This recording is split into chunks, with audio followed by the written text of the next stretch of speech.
어떤 목사님이 산기도를 하기 위해 어두운 밤안개가 잔뜩 낀 새벽 산길을 올라가다가 그만 발을 헛디뎌 절벽 아래로 떨어지고 말았습니다. 캄캄한 어둠 속 마치 지옥으로 떨어지는 듯한 절망감에 본능적으로 뻗은 손에 무언가가 잡혔습니다. 그것은 바위 틈에서 자라난 작은 나무 그루터기였습니다. 잡긴 했으나 그것도 잠시뿐. 나무 그루터기는 사람의 무게를 감당하지 못하고 서서히 뽑혀나오기 시작합니다. 다급해진 목사님이 외쳐댑니다. 하나님 살려주세요. 하나님 제발 살려주세요. 그러자 어디선가 나직한 목소리가 들려옵니다. 그럼 그 손을 놓아라. 예? 손을 놓으라고요? 절망감에 캄캄한 허공을 향해 다시 고개를 쳐든 목사님이 죽을 힘을 다해 외쳐댑니다. 거기 누구 다른 분 안 계세요? 사람 좀 살려주세요. 마치 1년 같고 10년 같은 시간이 흐릅니다. 이제는 거의 다 뽑혀나온 나무 그루터기와 손목의 힘도 다 풀려버린 그때 서서히 안개가 걷히면서 동이 터옵니다. 아, 이젠 죽었구나. 체념하며 살짝 발 아래를 내려다본 목사님은 그만 기절해버리고 말았습니다. 땅바닥과 목사님의 발바닥과의 거리는 불과 50cm였답니다. 우리는 예수 그리스도의 십자가를 하나님과의 소통의 도구로 이신칭이란 관계를 화목의 선물로 받은 그리스도인들로서 반문화적인 삶에 익숙한 부류에 속하나 닥친 문제를 믿음만으로 해결할 수 없어 하나님은 고통의 이 순간 어디에 계시는가? 정말 하나님이 내 문제에 개입하고 계신가? 라는 실존적인 의문에 절망하는 순간이 있습니다. 주님도 다윗도 그러한 불통의 순간에 견딜 수 없는 심정을 토로하십니다. 내 하나님이여, 내 하나님이여, 어찌 나를 버리셨나이까? 어찌 나를 멀리하여 돕지 아니하시오며 내 신음하는 소리를 듣지 아니하시나이까?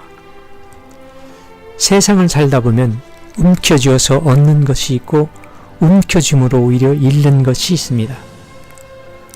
지금의 팔레스타인인 가이사라에서 바울 일행을 태우고 소아시아 루기아로 향하던 배가 베닉스 항을 출발한 지 얼마 못 가서 광풍과 성난 파도를 만나 중심을 잃고 요동을 칩니다. 이때 노련한 뱃사람들이 취한 행동은 살아남기 위하여 모든 것을 버리는 것이었습니다. 마침내 생명 같은 곡물까지 버린 후에야 그들은 살아남을 수 있었습니다. 사도행전 27장에 나오는 이 이야기처럼 때에 따라 목숨처럼 소중히 여기는 것들조차도 버려야 할 경우가 있지만 그러나 어떠한 경우에도 버려서는 안 될 것이 있습니다. 배 안에 있던 자의 태반은 구원의 여망마저 없었으되 바울과 그의 동료들은 하나님의 구원의 약속을 믿었고 결국 이 포기하지 않은 믿음은 그들을 살렸습니다. 믿는 자로서 우리의 삶에 위기의 강풍이 불어칠 때 과감하게 버려야 할 것은 버려서 삶의 무게를 줄이되 또한 믿음만은 지켜야 할 이야기 같습니다. 한번 들어가면 영영 빠져나올 수 없는 미궁 속 반인 반외 괴물 미노타우로스를 물리치기 위해 그곳에 들어간 테세우스가 살아나올 수 있었던 것은 실타래 때문이었습니다. 그는 미궁에 들어갈 때 실끝을 문설주에 묶어 놓았고 미궁을 헤매는 동안에도 끝까지 실끝을 놓지 않았습니다. 이렇듯 우리 인생이 헤어날 수 없는 기가 막힐 웅덩이와 절망 수렁에 빠질 때 어떤 상황에서도 모든 것을 다 버려도 믿음의 끈은 놓지 말아야 합니다. 그래야 실족한 벼랑에서 광풍의 위기에서 절망의 비루에서 살아날 수 있습니다. 우린 하나님의 형상을 따라 지음을 받은 하나님의 걸작품이요 하나님이 자신의 목숨을 버릴 만큼 사랑하신 피조물이지만 이성의 오만으로 신을 잃어버린 이 시대 오늘 사는 많은 사람들은 자신의 정체성을 잊다 보니 인생의 목적과 의미를 놓치고 인생의 좌표까지 까먹었습니다. 우리는 우리의 진정한 왕이신 하나님을 잊어버렸기 때문에 미운 오리새끼처럼 정체성의 혼란을 겪으며 이 인생길에서 방황하고 있는지도 모르겠습니다. 그러나 하나님은 세상을 버리시지 않으셨습니다. 하나님은 우리를 버리시지 않으셨습니다. 요한복음 3장 16절에서 하나님이 세상을 이토록 사랑하사 독생자를 주셨으니 이는 그를 믿는 자마다 멸망치 않고 영생을 얻게 하심이라고 말씀하시며 이사야서 43장에서 너는 두려워하지 말라. 내가 너를 구속하였고 내가 너를 지명하여 불렀나니 너는 내 것이라.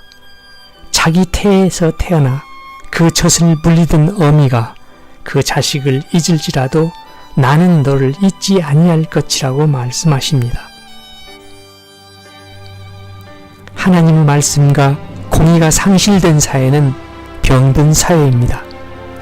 하나님의 공의를 대신하여 인간의 공의가 판을 치는 사회는 긍정의 힘과 믿음의 힘, 영성과 지성을 혼동하다 못해 같은 것으로 생각하여 자신의 힘과 능력을 기준하여 벅찬 문제를 해결하다 보면 가나안 땅을 정탐했던 12명의 족장 중 갈렙과 여호수아를 뺀 10명의 족장들이 범했던 소위 현실의 높은 벽에 짓눌린 낙심과 실망에 메뚜기 콤플렉스에 빠집니다.